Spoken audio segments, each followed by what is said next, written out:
नाम अकरोद वामनम पतिम। भगवान ने इस प्रकार सभी चराचर लोगों का स्वामी भगवान ने और बलि को 3 पाद का द्वारा तीसरा पैर में और भगवान ने माप लिया, आखिर में तीसरा पैर में और वामन भगवान का चरण में अपने सिर को दे दिया। देने के नाते और प्रहलाद जी कहा, हे प्रभु नियमम विरिंच, और ना ब्रह्मा जी को जो कृपा नहीं किया और ना सर्व अर्थात शंकर जी को भी जो नहीं की कृपा किया और आपका पत्नी श्रीदेवी को भी जो नहीं कृपा किया, आज आपने मेरे बलि का ऊपर में वही कृपा किया। इसलिए भगवान ने और शुक्राचार्य को ये आदेश किया, हे शुक्राचार्य आपने अपना शिष्य का यज्ञ जो अधूरा है उसको आप पूर्ण कर दीजिए। और भगवान ने वामन भगवान उस प्रकार शुक्राचार्य को आदेश किया। शुक्राचार्य ने कहा क्या, हे प्रभु और जिस कार्य में भगवान आपका नाम का इतना समय तक संकीर्तन हुआ है, नाम का गुणावली का कीर्तन हुआ है, ये क्या यज्ञ अभी अधूरा रह गया क्या? बोले अधूरा नहीं है। मंत्र तंत्र छिद्र देश काला हर वस्तुतः सर्वम करोति निश्चिद्रम नाम संकीर्तनम तव। इसीलिए हे प्रभु जिस कार्य में आप ईश्वर है, आपको समर्पण किया गया है, मंत्र तंत्र सभी प्रकार से आपका ही उपासना हुआ है और आपका नाम जहाँ पर संकीर्तन हुआ है, क्या यज्ञ अभी अधूरा हुआ है क्या? लेकिन अधूरा नहीं है, लेकिन पूरा यज्ञ तो संपूर्ण हुआ, लेकिन आपका आज्ञा को कौन उल्लंघन कर सकता है, इसीलिए आपका आदेश को मैं पूर्ण करूंगा। इस प्रकार भगवान का आदेश को शुक्राचार्य ने पालन किया। और प्रहलाद जी बोले, प्रहलाद तुम्हारा पुत्र नाती को लेके सुतल लोक तुम चले जाओ। और उस समय इंद्र ने क्या किया, और ब्रह्मा जी के आदेश के कारण में ब्रह्मा जी ने जैसे आदेश दिया और इंद्र ने अपने विमान पर बैठा के और भगवान वामन देव को स्वर्ग में ले गया और कश्यप अदिति को दोनों को प्रसन्नता के लिए और देवलोकों का भगवान वामन देव को पति स्वामी बना दिया। बोले वामन भगवान की जय जय, श्री राधे श्याम। और इस प्रकार वामन भगवान का चरित्र। राजा परीक्षित महाराज ने कहा, हे प्रभु अब बैठ जाइए। हाँ, हे प्रभु आपका मुखारविंद से मैंने मनमंत्र कथा आदि को श्रवण किया। आप बताइए, भगवान तो अनंत लीलावतार ग्रहण करते हैं, अब भगवान ये मत्स्य रूप धारण करके कैसे क्या लीला किया, इसका विषय को आप कृपा करके श्रवण कराइए। तो और जिस समय पर भगवान यदा यदा ही धर्मस्य ग्लानिर्भवति भारत अभ्युत्थानम अधर्मस्य तदात्मानं सृजाम्यहम्, और जिस समय पर जो ये पृथ्वी में जैसे जैसे असुर लोगों का अत्याचार होता है, भगवान उसी प्रकार भगवान ने अवतार लेते हैं। इस प्रकार कह रहे, गो विप्र सुर साधूनाम छंदसामपि चेश्वर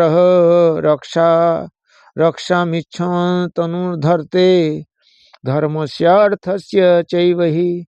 भगवान ने क्या किया, गो माता और ब्राह्मण साधु और छंद अर्थात वेद को रक्षा करने के लिए, और भगवान ने ईश्वर ने क्या किया, इस प्रकार तनु अर्थात मत्स्य रूप का भगवान ने अवतार ग्रहण किया है।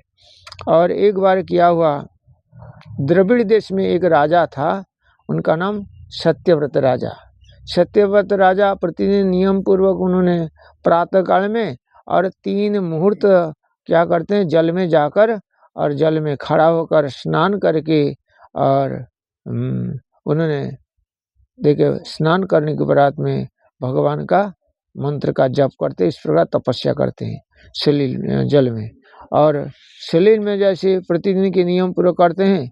और एक दिन क्या हुआ, भगवान जैसे सत्यव्रत राजा ने हाथ का अंजलि में जल को भर लिया। भरने के उपरांत में जल तर्पण कर रहा था। जल तर्पण करते करते जैसे तर्पण कर हाथ में जल उठाया, जल उठाने से उसी जल अंजलि में और एक सफरी अर्थात छोटा सा एक मछली हाथ में आ गया।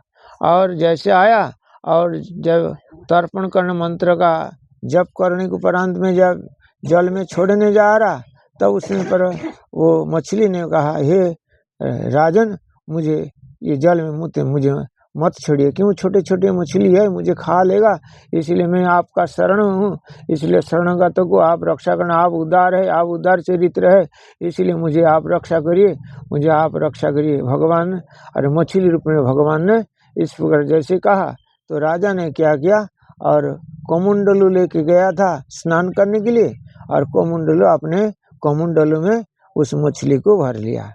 भर के अपने घर में आश्रम पर आया। आश्रम पर आने एक ही रात्रि में और पूरा कमंडलू भर गया। और रात्रि के समय पर कह रहा, हे प्रभु, मैं ये आपका जो कमंडलू है बहुत छोटा है, मैं इसमें घूम नहीं पा रहा, इसीलिए मुझे मेरे लिए एक बड़ा पात्र दीजिए। और जैसे दूसरा बड़ा पात्र कर दिया, और एक मुहूर्त नहीं लगता उतना में, और जितना बड़ा पात्र था उतना बड़ा हो गया मछली। बोले ये भी मेरे लिए छोटा पड़ रहा, आप मेरे लिए और बड़ा कोई व्यवस्था करिए। तो एक तालाब में छोड़ दिया, तालाब में भी बड़ा हो गया, सरोवर में भी नहीं बड़ा बढ़ते ही जा रहा। तो आखिर में देखा राजा सत्यव्रत राजा ने ये इसको समुद्र में ही छोड़ दिया जाए।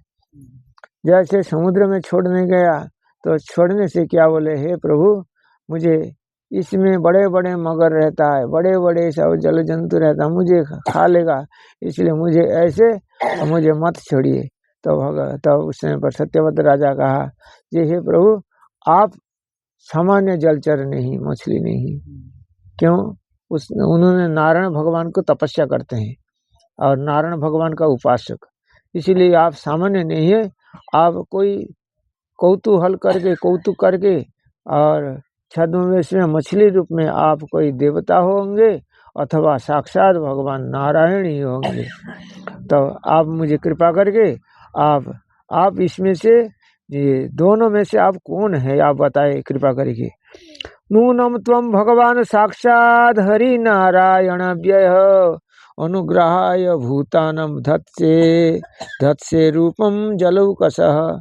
और जलौकस अर्थात मछली रूप में, हे प्रभु, आप मुझे तो यही लग रहा साक्षात हरि नारायण ही है, और सारा चराचर प्राणी को अनुग्रह करने के लिए, कृपा करने के लिए आपने इस प्रकार आपने मछली रूप में आपने आए, इसीलिए हे प्रभु मैं आपको नमस्कार करता हूँ।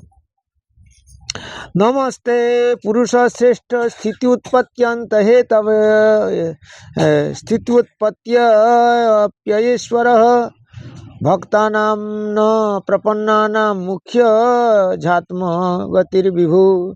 हे प्रभु, मैं आपको नमस्कार करता हूँ। हे प्रभु पुरुष श्रेष्ठ, हे प्रभु, इसलिए आप इस जगत का उत्पत्ति और स्थिति और प्रलय का हेतु कारण है, हे ईश्वर।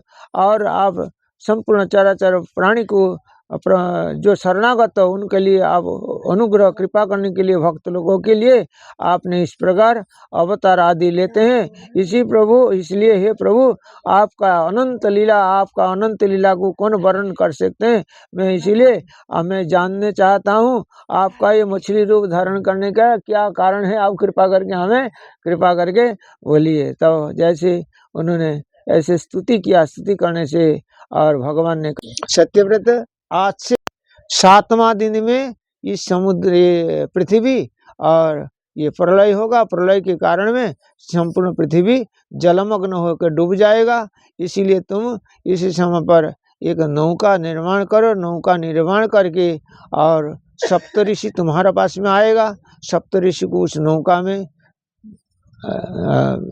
में तुम ले लेना और जो बीज आदि जो है सभी प्रकार का बीज को एकत्रित करके तुम नौका में नाव में रख लेना। और वासुकी नाग आएगा और जब प्रलय आएगा उस समय पर घनाघट बादल उमड़ेगा और संपूर्ण ये समुद्र उमड़ के आएगा और संपूर्ण जलमग्न होगा। उस समय पर तुम मछली रूप धारण करके आऊँगा और तुम मुझे उस समय स्मरण करना देने से मैं मछली रूप धारण करके आऊँगा आने से, और ये मछली का सींग में और उस नाव को बांध देने से जब तक प्रलय चलते रहेगा तब तक मैं इस ब्रह्मा जी का एक रात्रि प्रलय होते रहेगा और मैं उसी समय पर ये नौका को लेके इस प्रलय का समय पर विचरण करते रहूँगा। जब ये इस प्रकार पूरा ब्रह्मा जी का पूर्ण रात्रि तक, और इस प्रकार भगवान ने आदेश कर दिया। और समय आने पर सभी इस प्रकार सप्त ऋषि आया और ये प्रलय का समय पर विचरण करते रहा। विचरण करते करते भगवान ने उसी समय पर और ये भगवान मछली भगवान का स्तुति किया और स्तुति करने से मछली भगवान सांख्य योग का उपदेश दिया और पूरी जैसे ये और भगवान ने कहा, हे सत्यव्रत मुनि, सत्यव्रत राजा, तुम्हारा इस प्रलय का अंत में तुम दूसरा मनवंतर में तुम्हारा नाम रहेगा वैवस्वत मनु। इसीलिए उस ये जब इस प्रकार और वैवस्वत मनु नाम में इसका प्रख्यात है।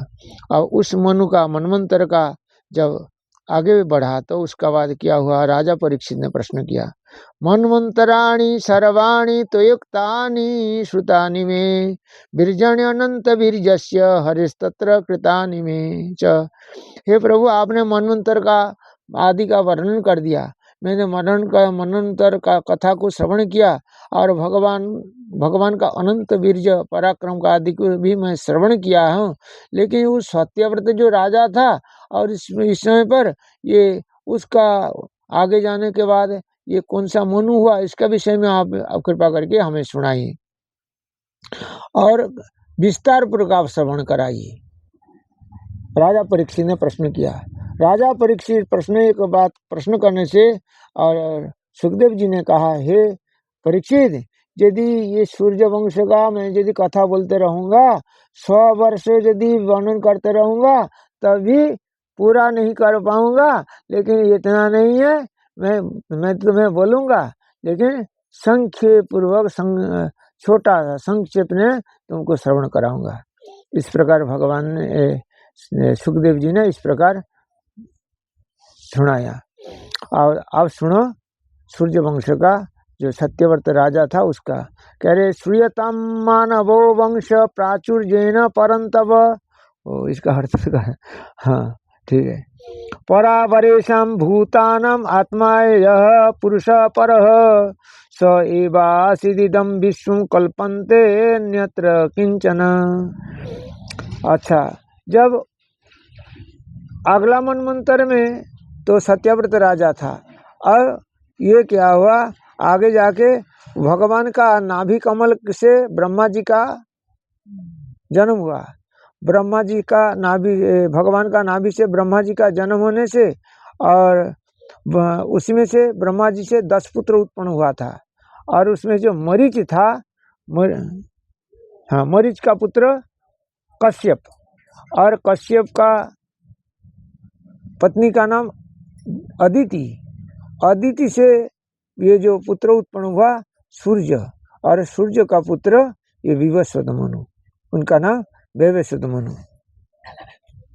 जो श्रद्धा नाम है पत्नी मरीचिका, श्रद्धा नाम है पत्नी, उस पत्नी से मरीचिका उत्पन्न, मरीचि से कश्यप, कश्यप से इस प्रकार ततो मनु श्राद्ध देव संज्ञायामास भारत श्रद्धायाम जनयामास 10 पुत्रान सात्मवान। उसमें से जो वैवस्वत मनु था, पीछे में चले जाए, ठीक है। अच्छा, वैवस्वत मनु का जो पत्नी संज्ञा से उनका श्रद्धा, संज्ञा सूर्य का पत्नी। श्रद्धा, श्रद्धा का साथ में विवाह हुआ। श्रद्धा का साथ में विवाह होने से उनका कोई संतान नहीं हुआ। पहले तो कोई संतान नहीं था। संतान नहीं होने के नाते वशिष्ठ आदि ऋषि लोगों से यज्ञ, पुत्रष्टि यज्ञ किया। पुत्रष्टि यज्ञ करने से तो जिस समय पर यज्ञ कर रहे थे उसी समय जो पत्नी श्रद्धा थी, श्रद्धा ने कहा ये बस जो होता था, होता का पास में जाके कहा ये ऋत्विक से कहा मुझे कन्या चाहिए। तो उस समय पर उन्होंने बसटकार का उच्चारण करके और जैसे आहुति दिया उसमें से कन्या के जैसे प्रार्थना किया तो इला नाम में एक कन्या का उत्पन्न हुआ। अन्य इला जब कन्या उत्पन्न हुआ तो मनु ने कहा अरे मुझे तो पुत्र चाहिए, मैं पुत्र के लिए यज्ञ कर रहा और कन्या। गुरुदेव वशिष्ठ जी से कहा हे गुरुदेव आप तो मंत्रवेत्ता, मंत्रज्ञाता, आप लोग सत्यवादी, तपस्वी, और तपस्वी होने के नाते हमारा ये हम तो पुत्र चाहते हैं, अभी कन्या कैसे हुआ, हमें पुत्र चाहिए। तो उन्होंने ये विपरीत कैसे हो गया। तो उसी समय पर वशिष्ठ ने देखा ये जो ऋत्विक था, ऋत्विक का कारण में ऐसे हुआ। तो बोले हे मनु आप चिंता मत करिए, मैं अभी देखता हूँ। देखो उन्होंने क्या किया, फिर भगवान का स्तुति किया, भगवान को प्रसन्नता करके तो जो कन्या था कन्या को पुत्र रूप बना दिया। अच्छा, उसका नाम हुआ, तो जो कन्या था उसका नाम इला। अच्छा, अब पुत्र उसको बनाने के नाते उसका नाम प्रसन्न हुआ। उसका बाद मनु का 10 पुत्र उत्पन्न हुआ। इक्ष्वाकु, नृग, सरजाति, धृष्ट, रिष्ट, करुषकान, नरिष्यंत, प्रसन्नश्च, नाभग च, कविम विभु। इस प्रकार इक्ष्वाकु, नृग, सरजाति, धृष्ट, रिष्ट, करुषकान, नरिष्यंत और प्रसन्न और नभग और कवि और विभु, ये 10 पुत्र। 10 पुत्र। प्रसन्न जो प्रसन्न एक बार किया हुआ अपने पिताजी का और घोड़ा लेके प्रजामात्य को लेकर उन्होंने जंगल में शिकार खेलने के गया। शिकार खेलते खेलते उत्तर दिशा, हिमालय की उत्तर दिशा गया। उत्तर दिशा जाने से और एक समय तो वहाँ जाने से जैसे हिमालय के तरिट में पहुँचने से जो सैन्य था, घोड़ा था और प्रसन्न सब स्त्री बन गया। और सब अपने अपने देख रहा, अरे अरे घोड़ा भी था, घोड़ी बन गया, अपने भी स्त्री बन गया और प्रजामात्य जो सब था सब स्त्री। आज कैसे हुआ? और बहुत आश्चर्य, अपने अपने सब देख रहे, अरे अरे ये तो बहुत ऐसे जाओ। और एक जंगल से दूसरा जंगल विचरण करते रहा, एक ऐसे घूमते रहा, घूमते घूमते और लज्जा के कारण में और क्या करे, फिर वहाँ से जैसे वापिस आया। हाँ, उसका भीतर में विचरण करते करते और आगे जाने से भी प्रसंग आएगा। तो बुद्ध का साथ में संपर्क हुआ और बुद्ध का द्वारा उनसे भी एक संपर्क हुआ। लेकिन प्रसन्न जैसे वापिस आया, वापिस आने से कुलाचार्य जो थे वशिष्ठ को इस प्रकार वशिष्ठ को पता हुआ।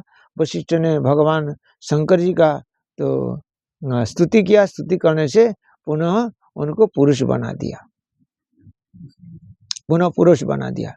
पुरुष बनाने के उपरांत में ये भी एक समय क्या हुआ, जो एक समय शंकर जी और पार्वती दोनों रमण कर रहा था, उस जंगल में रमण कर रहा था। रमण करते करते उस समय पर संत लोगों का और ऋषि आदि सब दर्शन करने जा गया था। शंकर जी को देखा पार्वती सहित और शंकर जी इस पर रमण कर रहे।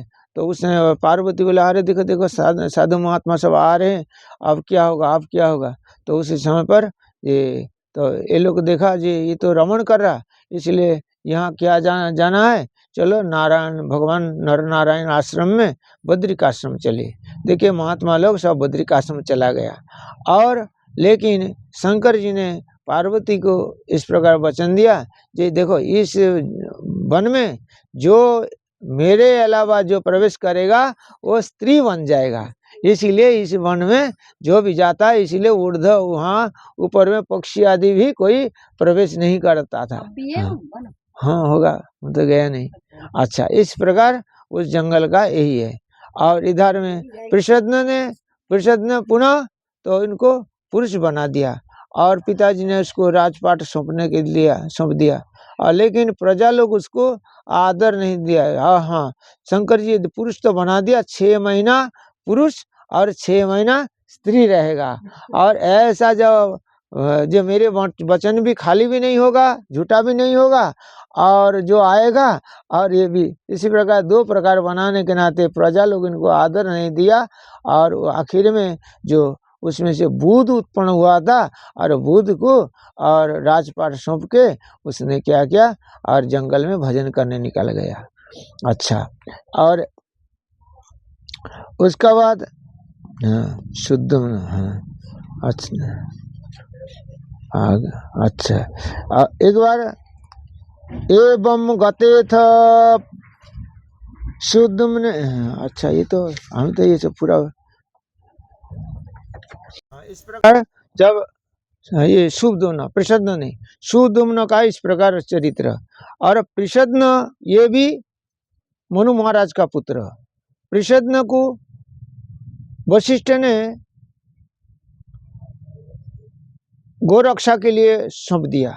और गोरक्षा के एक दिन क्या हुआ, और गोरक्षा करते हैं, गोरक्षा करते करते जंगल में एक दिन की रात्रि ऐसे था, अमावस्या रात्रि था, और बादल उमड़ा, अंधकार हुआ। अंधकार होने के नाते जब बादल ऊपर में आकाश में छा गया, छा जाने के नाते तो नक्षत्र आदि कुछ नहीं दिख रहा।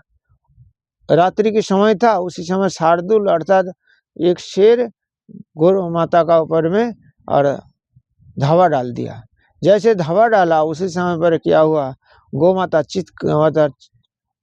चिल्लाया। चिल्लाने के नाते उस समय पर और उनको पता चला प्रसिद्ध को ये कोई शेर आदि कोई गौ माता का ऊपर में चढ़ाई किया। तो उस समय पर उन वीरासन में था, खड़ग हाथ में था, और शेर को मारने के लिए जैसे उस खड़ग का प्रहार किया, प्रहार करने से वो गोमाता का गर्दन कट गया, और एक साथ में ये का जो शेर था उसका कान कट गया। ये एक कान काट जाने के नाते वहाँ तो गोमाता तो वध हुआ, और शेर वहाँ से प्राण बचा के भागा। लेकिन प्रातःकाल होने से देखा गया ये शेर की जगह में गोमाता वध हुआ, और शेर का कान काटे के जाने के नाते शेर वहाँ से भाग गया, और बहुत दुख महसूस हुआ। और इधर वशिष्ठ से ये बात को कहा। वशिष्ठ ने कहा तुमने ये शूद्र का कार्य किया, इसलिए तुम शूद्र बन जा। और इस प्रकार श्राप दिया। श्राप देने के नाते और उन्होंने गुरु जी का वाक्य को और इस प्रकार वो सिर में धारण कर लिया, और जाके इस प्रकार वासुदेवे भगवती सर्वात्मनि परेमले एकांति त्वं गतो भक्तिया सर्वभूत सुहृद सम। भगवान श्री कृष्ण में एकांत भक्ति का, निर्मल भक्ति का द्वारा, और उसने सभी चराचर में भगवान निवास कर रहे हैं। इस प्रकार वो चिंतन करते करते संपूर्ण बंधन से मुक्त होकर और भगवत चिंतन करते करते परम गति को उसी जंगल में आग लगा, और वो चिंतन करते, भगवत चिंतन करते करते पर ब्रह्म को उसने प्राप्त किया, भगवान श्री कृष्ण को प्राप्त किया। इधर में और उसका बाद क्या हुआ, करुषकान उसका वंश, ये आगे जाके ये सब क्षत्रिय था। ध्यान पूर्वक सुना ये बात को। देखिए ये जो करुषकान था, उसका करुषद क्षत्रिय जाति, ये सब क्षत्रिय जाति हुआ। क्षत्रिय से उत्तर पथ गुप्तारो, और ये सब भी जाके आगे जाके धर्मात्मा और सब ब्राह्मण बन गया। क्षत्रिय से ब्राह्मण बन गया। धृष्ट मभूत छत्रम, ये धृष्ट था, ये भी मनु का पुत्र। ये भी धृष्ट मभूत और छत्रम, क्षत्रिय होने के नाते ये भी ब्रह्म भूय गतम स्थितो, ये भी ब्राह्मण बन गया। अच्छा, और वत्स था, ये भी औघवान पिता, और ये भी तो उसका कन्या हुआ था औघवती, और वो सुदर्शन का साथ विवाह हुआ, और उनका वंश से जाके आगे जाके ये भी सब ब्राह्मण बन गया। ठीक है ना, आगे जाए देखिए। और उसका वंश में क्या, अग्नि स्वयं पुत्र बन के आया, और उनका नाम हुआ कानिनी, और ये भी और ब्राह्मण जातुकर्ण हुआ। ये ततो ब्रह्मकुलम। राधे।